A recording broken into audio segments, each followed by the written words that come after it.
Exercise 8.1 question number 8। If 3 cot A equal to 4, आपको check करना है 1 minus 10 square A upon 1 plus 10 square A equal to cos square A minus sin square A और not. आपको left hand side and right hand side देखना है कि दोनों equal हैं कि नहीं है। ठीक है, तो ये तो क्वेश्चन की बात हो गई। अब मैं बात कर लेता हूँ थोड़ी सी हमारे प्रीवियस क्वेश्चंस अगर आपने देखे हैं और मेरे वीडियोज़ को अच्छे से देखा है तो आप बिल्कुल समझ गए होंगे कि 3 cot A equal to 4 given है। तो आप क्या करेंगे सॉल्यूशन में, cot A इक्वल टू आपका हो जाएगा 4/3। यहाँ तक कोई दिक्कत नहीं होगी आपको। अगर आपने प्रीवियस वीडियो देखा है तो देखो, पढ़ बेटा पढ़, हार्ड बुक से ये भी समझ गए होंगे कि ये बेस है और ये परपेंडिकुलर है, यानी कि 4 हमारा क्या हो गया, बेस हो गया और ये परपेंडिकुलर हो गया। इतनी बात भी आपको बिल्कुल क्लिक कर गई होगी क्वेश्चंस को देखते ही।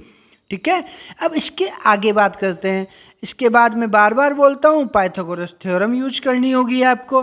ठीक है, तो ठीक है, लिखते टाइम पे हमें रिप्रेजेंट करते टाइम पे तो जो देखना है वो देखना है, पर आपके दिमाग में तुरंत क्लिक करना चाहिए कि 3 4 के साथ में जो हमारा हाइपोटेनस है वो 5 आएगा।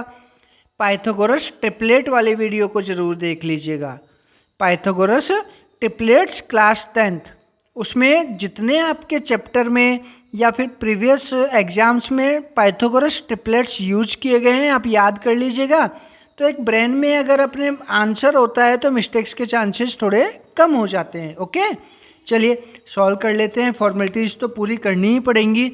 आपको यहाँ हाइपो निकालना है, H square equal to B square plus P square. Okay, B base कितना है यहाँ पे, 4 का स्क्वायर प्लस 3 का स्क्वायर, 16 प्लस 9 कितना हो गया, 25 हो गया। देन एच इक्वल टू √25 हो गया तो 5। यहाँ तक क्लियर है आपका आंसर, बिल्कुल कोई प्रॉब्लम नहीं है। अब हमारे को रिक्वायरमेंट किसकी है वो चीज़ हम देख लेते हैं। पहले हमें 10 की वैल्यू चाहिए, तो हमें पता है वैसे भी निकाल सकते हैं, कॉट का अपोजिट 10 होता है। तो आपका जो 10 ए की जो वैल्यू है वो हो गई 3/4। यहाँ तक कोई दिक्कत नहीं। अब बात करते हैं साइन ए। साइन क्या होता है, परपेंडिकुलर अपॉन हाइपोटेनस। तो यहाँ पे परपेंडिकुलर कितना है दोस्तों, 3/5। फिर बात करते हैं कॉस ए। कॉस ए, ये बेटा कॉस ए हो गया हमारा 4/5। यहाँ तक कोई दिक्कत नहीं, बहुत इजी। 8th क्वेश्चन पे हम पहुँच चुके हैं। अगर आपने मेरे पूरे वीडियोस देख रहे हो ना तो 8th क्वेश्चन पर आते आते तो आप ये बिल्कुल मक्खन हो गए, बिल्कुल ये मान लीजिए आप। ठीक है, टेंशन रहो, टेंशन फ्री रहो, बिल्कुल है ना।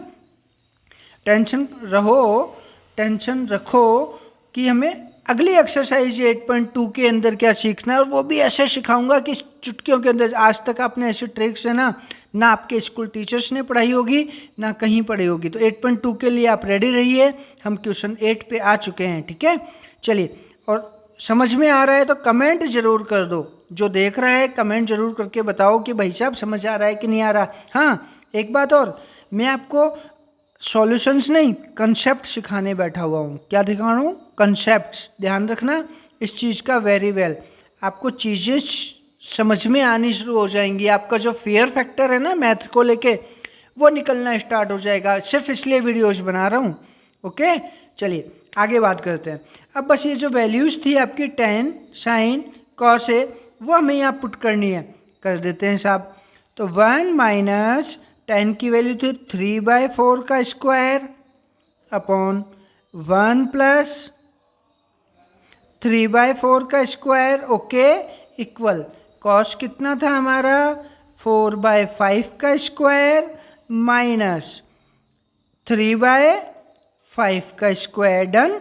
चलिए सॉल्व करते हैं अब आगे इसको सॉल्व कर लेते हैं।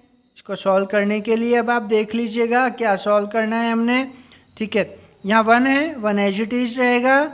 3 का square 9/16 upon 1 plus 9/16 equal to, ये देखिए 4 का स्क्वायर कितना हो गया, 16/25 माइनस 9/25। बिल्कुल आराम से काम करिएगा। देखिए एग्जाम के टाइम में क्वेश्चन आते हैं तो हम डर जाते हैं, ऐसा नहीं, आराम से काम करो, बहुत इजी मैथ्स। मैं सोचता हूँ, मेरा मानना है, या आपका नहीं है पता नहीं, मैथ्स सबसे इजी सब्जेक्ट होता है। क्यों? क्योंकि कंसेप्ट में चलता है, स्टेप बाय स्टेप आप करते जाइए बस, ठीक है। यहाँ कुछ अपना एक्स्ट्रा ऑर्डिनरी दिमाग यूज नहीं करना होता हम लोगों ने, ठीक है। चलिए अब यहाँ देखिए 16 एलसीएम आएगा, तो 16 में से 9 को माइनस करना है। यहाँ 16 एलसीएम आएगा, 16 में 9 को प्लस करना है। बट मैं पूरा करके बताता हूँ आपको। तो यहाँ पे हमने 16 एलसीएम लिख दिया, तो 16 माइनस 9 हो गया। यहाँ 16 एलसीएम हो गया, तो यहाँ पे हमारा 16 प्लस 9 आ गया, ओके। देन यहाँ पे हमने 25 को एलसीएम ले लिया, तो ये 16 माइनस 9 आ गया। यहाँ 16 से 16 आपका क्या हो गया, कैंसिल हो गया। अच्छा 16 में से 9 को माइनस करना है, 16 में से क्या करना है, 9 को माइनस करना है। यहाँ 16 में 9 को प्लस करना है। देखिए यहाँ हो गया 16 माइनस 9, यहाँ हो गया 16 प्लस का 9 इक्वल टू 16 में से 9 को माइनस करके क्या आने वाला है वो आप कर सकते हैं। यहाँ पे मैंने लिखा हुआ है 16 माइनस 9/25। तो 16 में से 9 को माइनस कर लीजिए, 16 में से 9 को माइनस करेंगे और ये आ गया, तो आपका हो गया left hand side equal to right hand side. अब इतना तो आप लिख ही सकते हैं कि स्टेप कितना है, मुझे बताने की ज़रूरत नहीं है, आप क्लास 10th के बच्चे हैं। और यूट्यूब चैनल्स पे इतना भी लिख देते हैं कि इसमें से माइनस करने पे कितना। बस बेटा मैं आप लोगों को यहाँ कंसेप्ट सिखाने के लिए आ रहा हूँ, आपको टीचर डिपेंडेंट बनाने के लिए नहीं आ रहा हूँ, ठीक है। अगर आप मेरे वीडियोज़ और मेरे चैनल से आप जुड़ रहे हैं तो आप सीखने की प्रवृत्ति पे जुड़िए। लर्निंग कैपेसिटी, लर्न करना, समझना चीज़ों को, अगर आप उसे समझेंगे अच्छे से तो आपके मैथ्स फोबिया, मैथ्स का डर जो है ना, हटने में 2 सेकंड नहीं लगेंगे, ओके। देन छोटी मोटी प्रॉब्लम्स को आपको खुद सॉल्व करना है, मैं सिर्फ आपको कॉन्सेप्ट सिखाऊंगा। आपको उम्मीद करता हूँ ये आपको समझ में आ गया होगा, और अगर आपको ये समझ में आया है तो अपने दोस्तों को खूब सारा शेयर कीजिए और बताइए, ठीक है। और अगर आपको अच्छा लगा तो सब्सक्राइब भी कर लीजिएगा।